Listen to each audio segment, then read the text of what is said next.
Leading us off this hour, new digital billboards across the Houston area offering a reward for Francisco Oropeza. His face now splashed on those billboards as the FBI pushes for more information on his whereabouts, as they tweeted just about an hour ago. We have live team coverage tonight. Aniela Ruiz speaking with friends of the victims, Jason Miles talking to neighbors, but we begin with Adam Bennett talking about those billboards. Adam. Lynn, this crime happened in San Jacinto County near Cleveland, but FBI officials say Francisco Oropeza could be anywhere at this point. This afternoon, they're asking anyone with photos or surveillance camera video that could help find him to send it their way. They also unveiled those new digital billboards that you just mentioned. They say there are about 50 of them across Texas and Louisiana, and they plan to add more soon. That's important to note. Officials have not given a press conference or done any kind of on-camera interviews since Sunday. Instead, the FBI is tweeting photos today. They sent some from inside their command center. That's where they say officials are analyzing hundreds of pieces of information from all over related to this shooting. Now, when we were driving around Oropeza's neighborhood, we saw DPS troopers patrolling the streets in vehicles and also closely watching the woods that surround many of these homes here. A neighbor who did not want to be identified told us that Oropeza was married, had a son, and worked as a handyman. Una persona normal, así de platicar y ya. Y pues sí, estamos muy sorprendidos todos, realmente. Bueno, mi familia estamos muy sorprendidos porque no sabemos qué fue lo que pasó.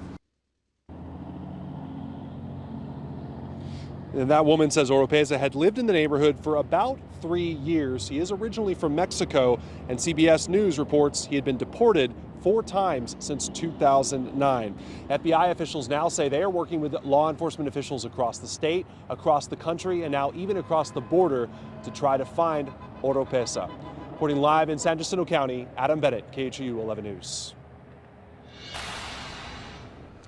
And I'm Jason Miles, standing along Walters Road in San Jacinto County. This house behind me is the crime scene. DPS spending a few moments inside today as their investigation continues. Meantime, that memorial behind me continues to grow. It's dedicated to the victims as people honor them and pray the suspect is caught.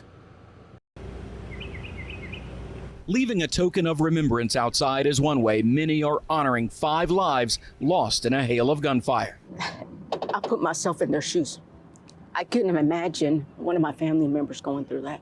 This neighbor, afraid to show her face, is now packing heat because of what's happened.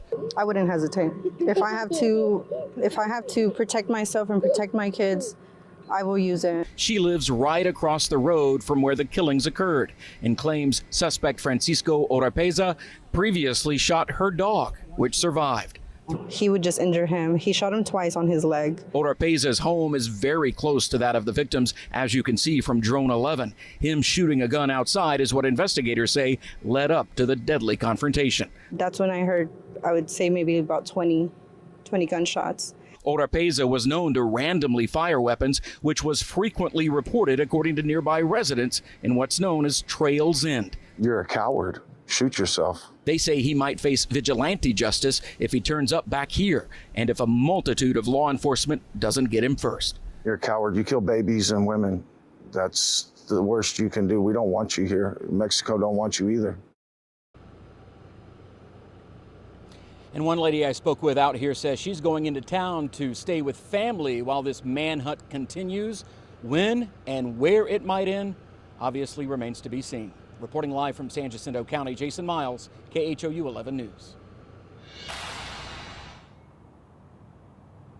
It's all still too painful for those families and friends trying to cope with this tragedy, as they're also dealing with this continuing manhunt. Now, we spoke to Sonia Guzman's friend, Juani Lopez. She says Sonia Guzman lived in the home where the shooting happened. Sonia was shot and killed along with her son, 9-year-old Daniel Lasso, and 3 others. Her friend of 4 years says she's heartbroken. Juani's seen here in the short hair. Sonia is in the long hair. Juani's tells us Sonia was her beauty school student and had been a part of Sonia's life during the most important moments. She said Sonia was a bright light and had so much strength, a woman who came to this country to fight for the American dream. Sonia was also a cosmetologist. Yo admiré bastante por su fuerza Juani says she admired her for her strength, her will to succeed in this country. Sonia leaves behind her husband and 2 other kids. Again, her friends are just trying to honor her life, doing what they can to support their family. And I know also several people are trying to come up with fundraisers to make this happen. Annie Elliott, what have you learned about funeral arrangements for Sonia and her 9-year-old son? You know, family is working on those funeral arrangements. They say by the end of the week they hope to be able to have those. They're also working with the Honduran consulate to send the bodies back to Honduras. So much to coordinate at such a difficult time for that family. Anieli, thank you. And our coverage, it continues right now on KHOU.com and the KHOU 11 app. Dive into the timeline, learn more about the victims, and get the latest on the search with these resources.